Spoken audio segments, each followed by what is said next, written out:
What kind of neighbor demands money for a party, then vandalizes your car when you say no?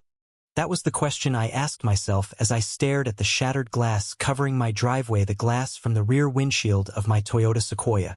Still fresh, still falling, bits of it catching the sunlight like diamonds. Except there was nothing beautiful about what had just happened. My name's Derek Maddox, and I'm a firefighter. I've served 2 decades saving lives, dragging people out of burning homes, pulling kids from flood zones, and once even resuscitating a man with nothing but a penlight and a prayer.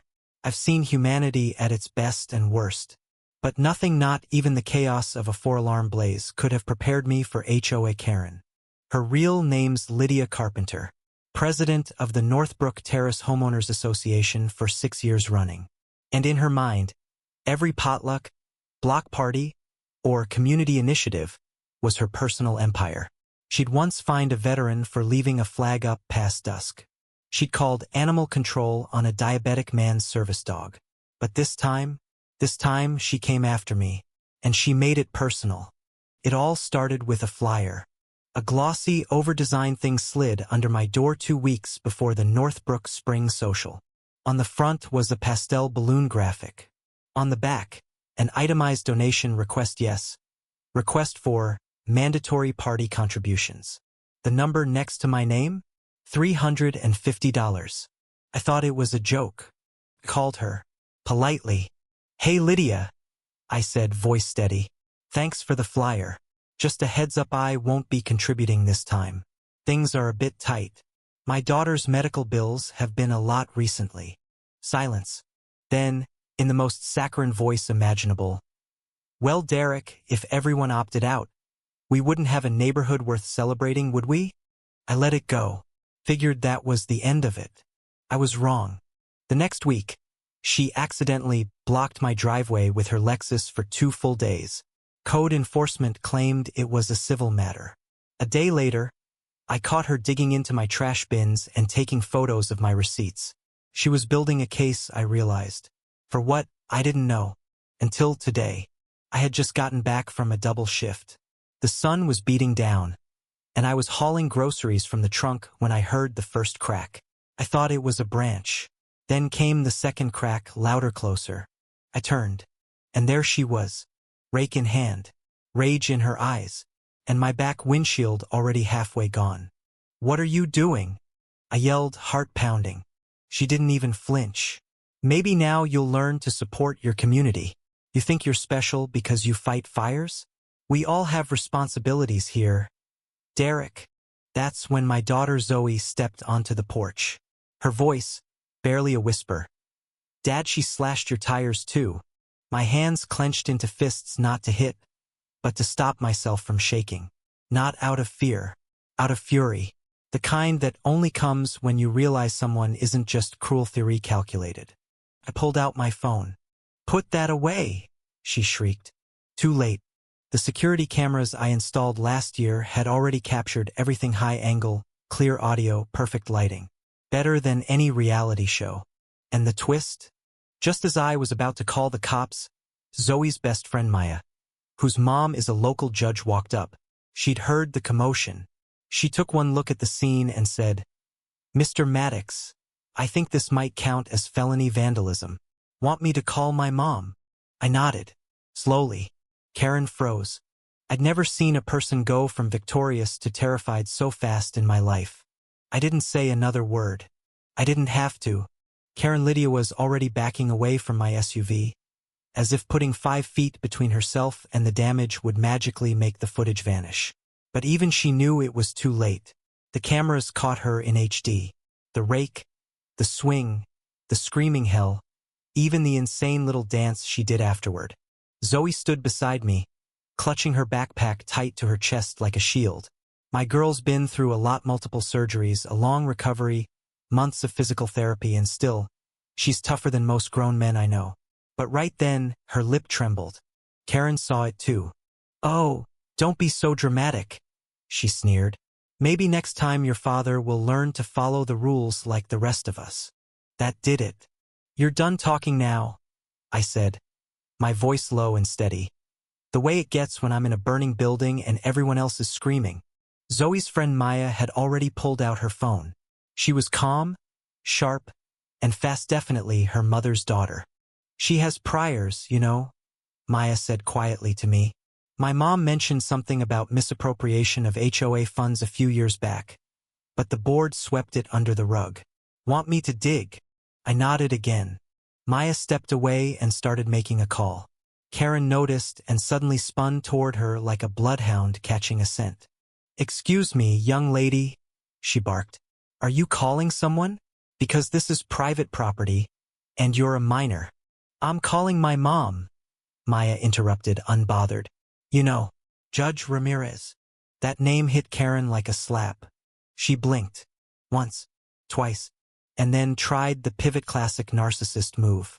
She threw the rake down, slapped on a fake smile, and raised her hands like she was guiding planes on a runway.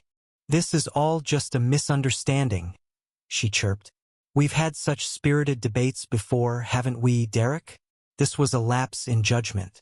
I lost my temper. I'm willing to pay for the damages, of course. No need to escalate. No, I said flatly. There is a need. I finally dialed 911. Not because I needed help, I had all the help I needed standing right next to me. I did it because people like her never stop until someone draws a line in permanent ink.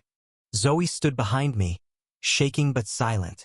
And in that moment, I felt something settle inside Mesomething, calm, heavy, and resolute. I wasn't just doing this for me. I was doing it for every single neighbor she'd bullied, every parent she'd intimidated, every family she'd extorted through community dues. When the squad car rolled up 7 minutes later, Karen actually tried to wave them off like they were her personal Uber drivers. It's all been handled, she said, smiling wide. I've apologized, and Mr. Maddox has accepted. Isn't that right?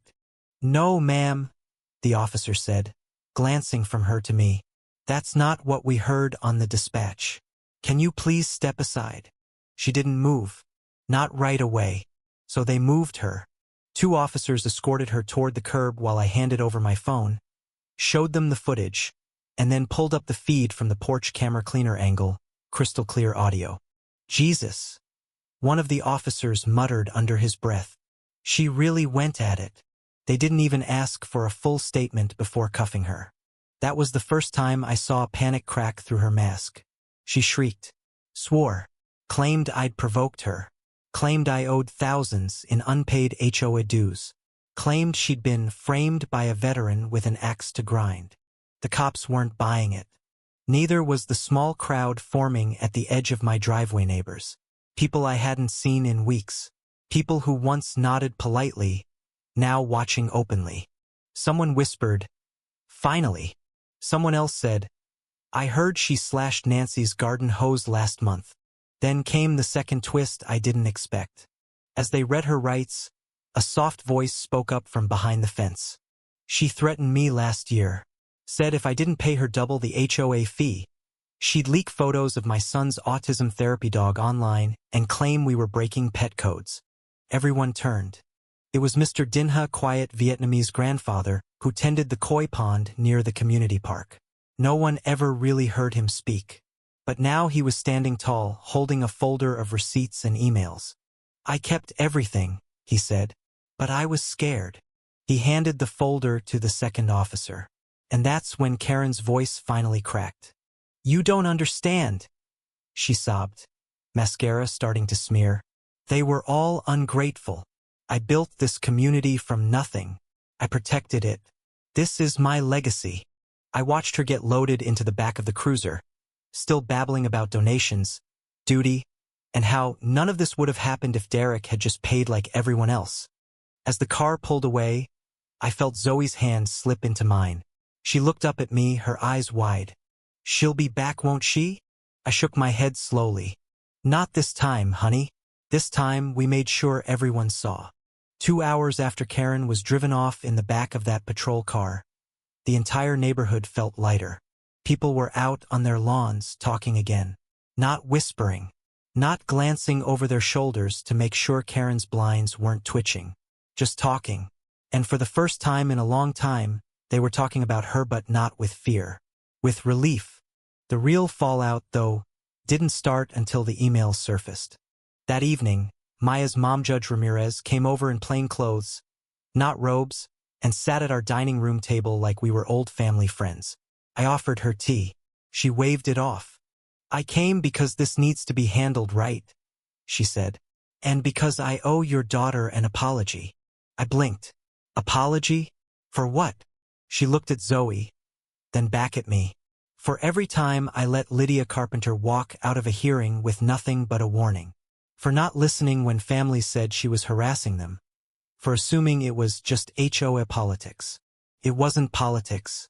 It was abuse. Zoe nodded slowly, and then, to everyone's surprise, spoke. She said I wasn't community-minded because I homeschooled. That moment nearly cracked something in me.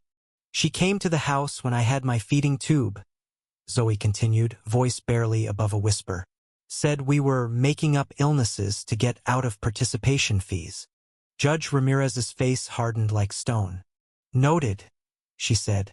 Because tomorrow morning, I'm signing a court order to begin a full investigation into Northbrook Terrace HOA's finances. And this time, we're bringing the auditors. The next morning, it was like someone had flipped a switch. An unmarked white van parked at the HOA office. 2 women and a man in state blazers got out with clipboards and zero patience. They weren't here to observe, they were here to expose. Turns out, Karen had been collecting mandatory party contributions for 5 years, and barely 12% of that money ever went to anything related to a party. Most of it? Spent on reimbursements for travel to HOA conferences, aka her weekend getaways, private catering, personal car detailing, and this one blew everyone's mind over $8,000 paid to a company called Sunlight Security and Surveillance. Except Sunlight Security didn't exist. It was a shell company, registered in Karen's maiden name. We were looking at fraud, tax evasion, wire fraud, the whole 9 yards. But here's the real kicker. She'd already been warned by the county once before, 3 years ago, for inappropriate financial practices. But she'd smoothed it over by blaming a former treasurer who had moved states, said she cleaned up the books, and was committed to transparency going forward. It was all a lie, and now, the HOA was crumbling under the weight of it. Board members began resigning fast. Half claimed they never saw the real ledgers. The other half had apparently signed blank checks without asking where they were going. It was a mess, but a necessary one. And while that mess unfolded publicly, Zoe and I went back to something that had been taken from us long ago. Peace. We sat on our back porch that night, watching the sun dip behind the hills. She was reading a graphic novel. I was sipping iced tea. And for the first time since her diagnosis, neither of us was waiting for the next storm. That's when the final twist came. A week later, Karen's trial hit the local news. Not nationally, but big enough that Channel 7 parked their van outside the courthouse. They ran footage from the arrest. A photo of my car. A shot of her HOA flyer, the one with the $350 party request, next to my name. But it wasn't until her former assistant came forward that things really exploded. Her name was Casima 20s, nervous, but brave as hell. She'd worked under Karen for 2 years, managing the HOA website and helping with mailers. And she had receipts, emails, texts, voice memos, including one where Karen said, and I quote, "If they don't pay the donations, we find another way. I don't care if we have to accidentally delay their trash pickup or block their driveways with party setups. No one skips out on this HOA." The clip went viral. And for the first time in years, the community rallied not out of fear, but out of solidarity.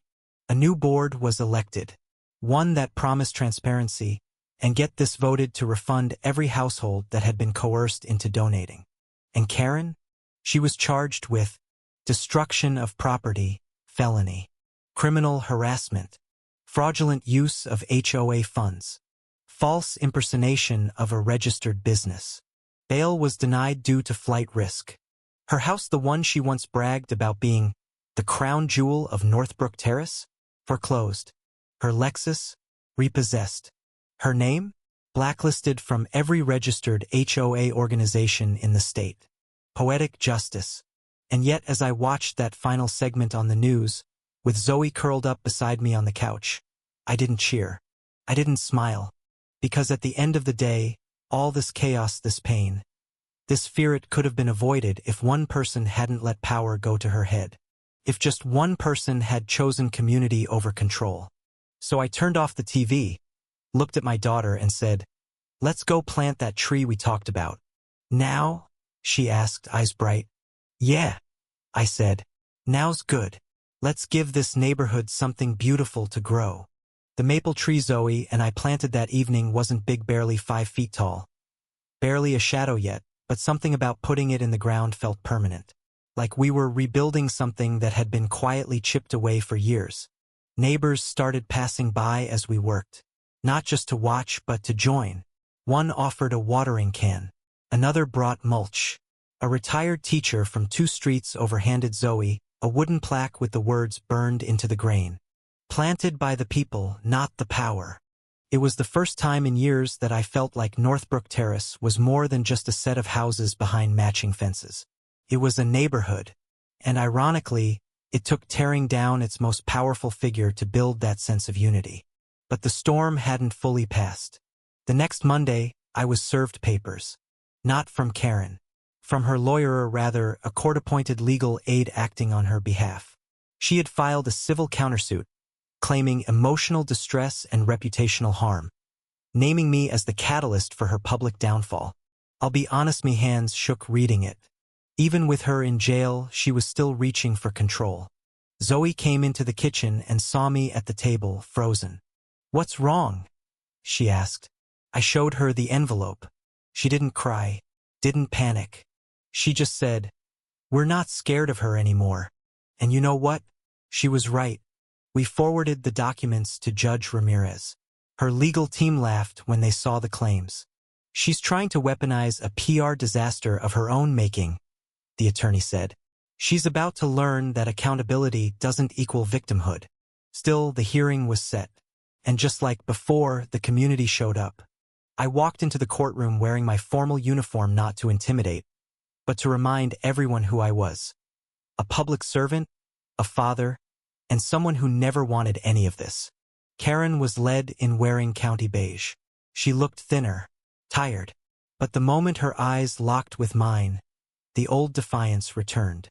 She still thought she could win. Her attorney opened with a speech about mob mentality, cancel culture, and a veteran using his status to ignite hatred against a misunderstood community leader. The judge stopped him cold. "I've reviewed the footage, the financial audits, and the prior complaints," she said. "Unless you can provide new evidence, I will dismiss this countersuit as frivolous." Her voice cracked. "They loved me before this. I built that neighborhood. I made them safe. They owed me." There it was. The truth. Not a legal argument, an emotional confession. The courtroom went silent. Then the judge replied with perfect calm. "No one owes you obedience, Ms. Carpenter, and leadership without consent is tyranny. Civil suit dismissed with prejudice." That was it. The final nail. She collapsed back into her seat, shoulders hunched, mascara running, the fire finally gone from her eyes. The court clerk looked to me. "Mr. Maddox, would you like to make a statement?" I stood, paused, then said, "I don't hate her, but I hate what she did to my daughter. I hate what she made this place feel like, fearful, closed off, divided. All because she needed control. I don't want her to rot in jail. I want her to learn." I looked directly at Karen. "I hope when you get out, you find something better to believe in than yourself." She didn't look back. She just stared ahead, hollow. And with that, it was over. The last big surprise came 3 weeks later. A letter, hand-delivered. It wasn't from Karen. It was from her sister, who lived 2 towns over. Inside was a check for $350 and a note. "I don't know who she became, but I believe in making things right. I hope this helps your daughter." We didn't cash the check. Instead, Zoe had an idea.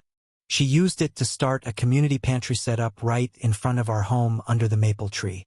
We called it the kind shelf. No sign-up, no tracking, just a little wooden hut with canned food, dry goods, school supplies, and a sign that read, "Take what you need, leave what you can." No rules, no clipboards. And just like that, our kind of leadership took root. So here we are now. The Sequoia has a new rear window. The driveway's clean. The lawn's growing in thick again. And for the first time in years, my daughter sleeps through the night without checking the security monitor first. That tree we planted, it's already sprouted new leaves. A little taller, a little stronger, kind of like us. It's been 6 months since Karen was sentenced. She took a plea deal. 2 years probation, mandatory restitution for property damage, community service, and perhaps the most fitting piece of poetic justice has been barred by court order from serving on any board, HOA or otherwise, for the rest of her life. She now works part-time organizing food inventory at a county shelter. No clipboards, no authority, just tasks, quiet ones, simple ones. A neighbor told me she saw Karen their last week gloved hands, sorting canned beans into a bin labeled donations. Maybe there's a lesson in that. Or maybe not. I don't think people change because they're punished. I think they change because someone draws a line, and they're finally forced to see which side they've been standing on. But for me, for Zoe, the chapter is closed. That little pantry under the maple tree became more than a symbol, it became a hub. People started stopping by not just to drop off groceries, but to talk. A mom who lost her job left a note thanking us for the diapers. A teen added a row of handmade bookmarks. Someone donated a stack of school uniforms with tags still on. And through it all, Zoe was there checking inventory, painting signs, leaving handwritten quotes tucked into corners. Kindness isn't weakness. It's resistance to cruelty. ZM. She's found her voice again. Not just because Karen's gone, but because she finally saw what one person can build when they refuse to stay quiet. Even against someone with power. Even against someone who used fear like a currency. One day we got a package in the mail with no return address. Inside was a carved wooden key. No note, no context. Just a smooth, heavy key and a burn-etched phrase along the bow. "You opened the door." Zoe held it like it was made of gold. I still don't know who sent it, but I think maybe that's the point. A few weeks ago, our new HOA board invited me to speak at the community meeting. It wasn't formal, just folding chairs, juice boxes, and neighbors under string lights. They asked me to talk about what happened. I stood up, took a breath, looked at faces I used to only see behind drawn blinds. Then I said, I used to think conflict was the enemy, that staying quiet, keeping the peace was the same as doing the right thing. But it's not. Silence is easy. Courage takes work. And sometimes, the kindest thing you can do is say no. A long pause, then applause. Not loud, but earned. After the meeting, a teenage boy came up and asked if he could start a community bike repair stand. He said he'd use part of his allowance. Zoe jumped in and offered to paint the sign. That night, I stood on our porch with a cup of decaf and stared at the maple tree. Its leaves were starting to turn gold. And I thought, this is how neighborhoods heal. Not by ignoring people like Karen, but by facing them, together. HOA Karen demanded party donations, then was arrested for trashing my car. There's one last thing I want to tell you. The morning after Karen's sentencing, Zoe asked if we could visit the courthouse again. Why? I asked. She shrugged. I just want to see it when it's quiet. So we did. We walked those same steps she watched Karen climb in cuffs. We stood in the same hall where the bailiff read the charges. And then Zoe pulled out a folded piece of paper from her hoodie. A quote, written in blue ink. She taped it to the side of the hallway wall just under the courthouse community board, where no one had posted anything in years. It said, "Power doesn't corrupt. Fear does. The fear of losing it. John Steinbeck." No name, no signature, just a truth left quietly behind. For the next person who needed it. For the next fight that might come. Because there will always be another Karen. Another clipboard. Another battle between what's right and what's comfortable. But now, we know what side we're on. And we're not alone anymore.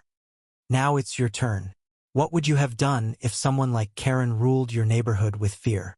Have you ever stood up to someone in power, and what did it cost you? Share your story below. Someone out there probably needs it.